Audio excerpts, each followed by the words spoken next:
यदि आप ब्रह्मचर्य नहीं हैं तो आप में स्वाभाविक ये कमियां जागृत होंगी जो अध्यात्म में चलने ही नहीं देंगी। ब्रह्मचर्यहीन के लक्षण, जिन्होंने ब्रह्मचर्य का नाश किया है, अपने आप जांच लेना। उसके अंदर बार बार काम पीड़ा जागृत होगी, उसका विचार कामाशक्त होगा, पहला लक्षण। बस उसकी बार बार वृत्ति काम की आएगी, बार बार पीड़ा हृदय में काम भोग की प्रेरणा देगी। वो इतना असमर्थ होने लगता है कि आंख मिला के बात करने की भी हिम्मत नहीं रह जाती उसमें। हर समय उसके अंदर एक हीनता सी छा जाती है। वो बहुत चालाकी से अपने को छुपाना चाहता है, झूठ बोलता है, थोड़ी ऐंठन भी दिखाना चाहता है कि मैं कुछ हूं, पर अंदर से खोखला हो जाता है। ये दुर्गुण उसके अंदर जागृत होते हैं जो ब्रह्मचर्य का नाश करता है। उसके चेहरे में प्रसन्नता कभी झलक ही नहीं सकती, दुखी व उदास, जो ब्रह्मचर्य का नाश करता है। देखने से इस बदसूरत नजर आने लगेगा, चाहे जितना गोरा हो, चाहे जितना ऊपर से चिकनाहट लगाए हो, लेकिन उसके कपोल और नेत्र बदसूरत होंगे। चिकनाहट से मतलब नहीं है, एक आकर्षण होता है भागवतिक, वो उसमें नहीं होगा। स्वभाव बड़ा ही रुक्ष होगा, कड़ुआ होगा, बहुत ही हल्के स्वभाव का आदमी होगा। विश्वसनीय तो हो ही नहीं सकता, कामी पुरुष विश्वसनीय नहीं होता। वो कभी भी बदल सकता है, उसमें क्षमता नहीं है एक बात पर टिके रहने की। वो कसम खाए तो भी बहुत शीघ्र अपनी कसम तोड़ देगा। स्वभाव में कभी उसकी प्रसन्नता नहीं होगी, स्वभाव उसका चिड़चिड़ा बन जाएगा।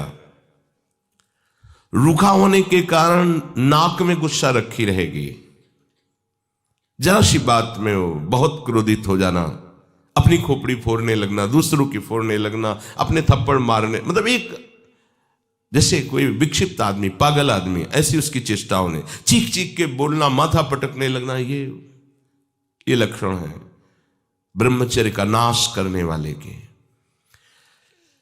वो जीता तो है पर मुर्दे की तरह निस्तेज, उसमें उत्साह, उसमें शूरवीरता, ये सब क्षीण होने लगती है। शूरवीरता काम क्रोध आदि को सहन करना है। उसके कपोल में हल्के हल्के से सांवले दाग प्रकट होने लगते हैं, एक झुर्री सी पड़ने लगती है। ये वीरनाश का लक्षण है। आंखें धस जाती हैं और उसकी हड्डियां कमजोर होने लगती हैं, बाल पकने लगते हैं, झड़ने लगते हैं। वीर भगवान के द्वारा दी हुई वो शक्ति है जिससे भगवत प्राप्ति में बहुत सहयोग होता है।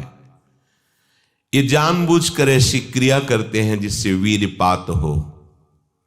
रोग न रहते हुए भी इनको बहुत सी पीड़ाएं स्वाभाविक प्रारंभ हो जाती हैं। जर्जर, दुर्बल, भागवतिक कामों में निरुत्साह, भजन करना, परिक्रमा करना, समय से उठना, समय, ये सब उत्साहहीन होते हैं। थोड़ा भी परिश्रम या मेहनत करने पर हांफने लगना, थक जाना, दैनिक दिनचर्या बिल्कुल ठीक ना होना, चित्त में बहुत सी कुचिंताएं बढ़ जाना, थोड़े से डर की बात आते ही हृदय में ऐसी धड़कन होने लगना, भयभीत होने जाना, थोड़ा सा दुख एक पहाड़ जैसा लगना, थोड़ा सा भय ऐसा लगना कि अब क्या क्या होगा, घबराहट पैदा हो जाना, बार बार भूख लगना, पर वो भूख पचाने वाली नहीं होती, वीर नाश करने वाले को बार बार खाने की इच्छा होती है क्योंकि उसका लीवर खराब हो रहा है। ये अच्छा लक्षण नहीं बार बार भूख लगना कि बहुत बढ़िया लीवर काम कर रहा है, नहीं, अंदर कब्ज बन रही है, लीवर डाउन हो रहा है और आपको बार बार भूख ले रही। ये झूठ में फंसाया जा रहा है, ये झूठी भूख है जो तुम्हारा रोगों का घर बनेगी। उसकी जठराग्नि मंद पड़ जाती है, भोजन ठीक से पचता नहीं, मलबद्धता हो जाती, कब्जियत हो जाती है, परिणाम में बवासीर आदि कई तरह के रोग प्रकट हो जाते हैं। या तो नींद नहीं आने लगेगी या फिर ऐसी आएगी कि घंटों मतलब 8-10 घंटे सोए फिर भी उठे फिर भी आलस्य प्रमाद ये बना रहेगा। आंखों में हर समय भारीपन बना रहेगा, बिना किसी चेष्टा के रात्रि में स्वप्न दोष हो जाएगा, वीरपात हो जाएगा। ये उसके लक्षण है जो जानबूझकर ब्रह्मचर्य का नाश करता है। वीर का इतना पतला हो जाना कि लघुशंका के लिए जोर करने पर वीर निकल जाना बहुत बड़ी हानि है।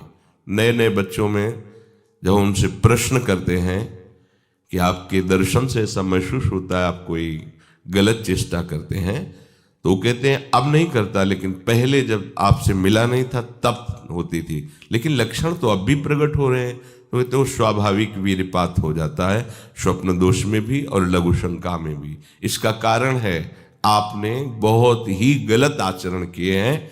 ये जो हस्त मैथुन आदि क्रियाएं हैं इनके द्वारा पूरा का पूरा आपका जीवन नष्ट हो जाता है।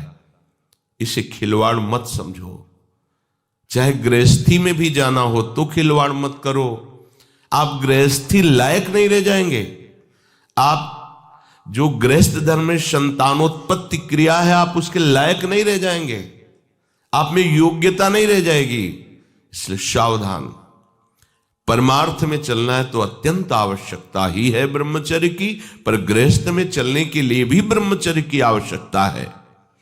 जहां वो पेशाब करने के लिए जोर लगाते हैं तो वीर स्खलित होने लगता है थोड़ी थोड़ी मात्रा में। यह हस्त मैथुन करने वालों का प्रधान चिन्ह है। इसका परिणाम यहां तक हो सकता है कि पुरुषत्व का नाश होकर नपुंसकता आ सकती है।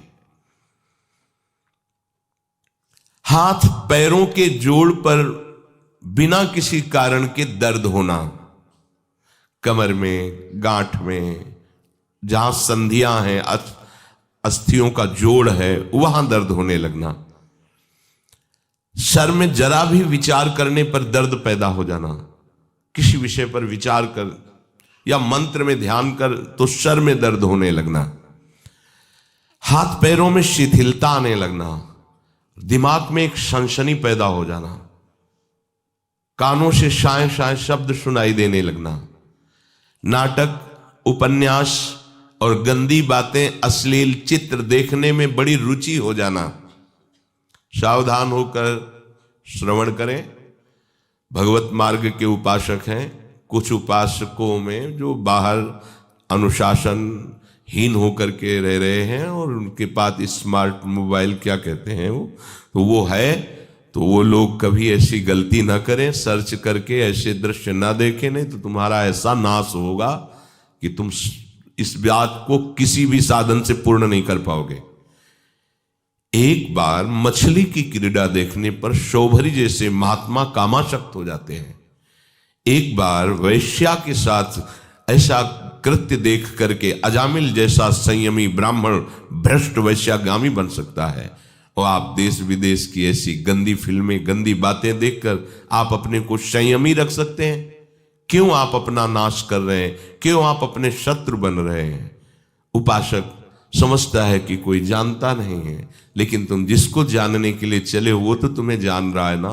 वो कैसे तुम्हारे सामने आएगा? कैसे तुम्हारे मुख में नाम चलेगा? कैसे हृदय में भगवत प्राप्ति का उत्साह रह जाएगा यदि आप ऐसा? उपासक को नाटक, उपन्यास, सिनेमा, अश्लील चित्र, गंदी पिक्चरें बिल्कुल नहीं। क्यों अपना नाश कर रहे हो? पर उसको रुचि हो जाएगी, जो व्यभिचारी प्रवृत्ति से युक्त है उसको ये अच्छा लगेगा।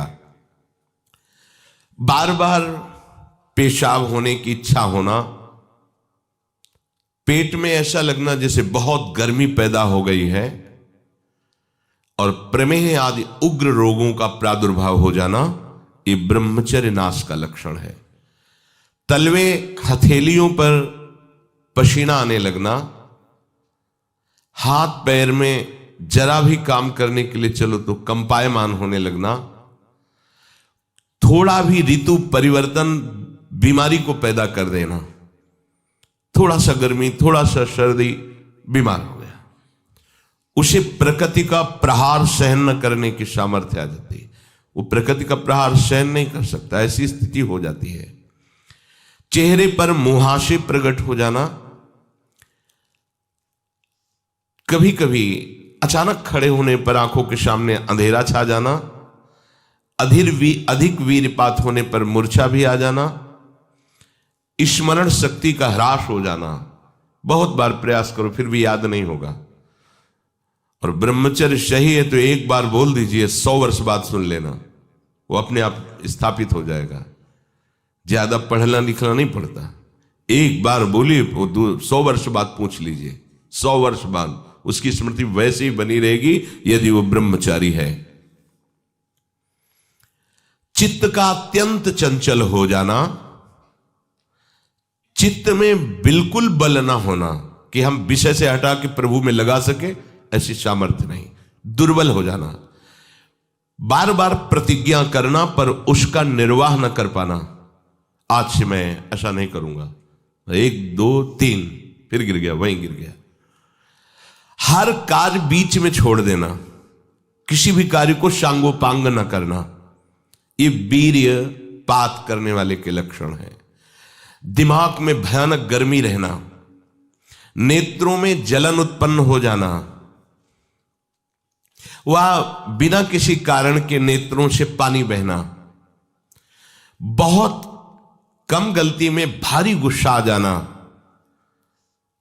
बहुत कम लाभ में फूल जाना, अहंकार आ जाना, कम लाभ में भी कोई लाभ नहीं, छोटी मोटी वस्तुओं के प्राप्त होने पर अहंकार आ जाना, माथा, कमर, मेरुदंड, छाती, इनमें बराबर दर्द बढ़ते जाना, बड़ी हालत खराब हो जाती है। ऐसे दर्शन हुए ऐसे जनों के, आंखों से दिखता नहीं, 28 वर्ष के होंगे वो लगभग, वैराग्य इस कोटि का कि आप सोच भी नहीं सकते, बाहरी बस लंगोटी अचला और फुटपाथ में पड़े रहना।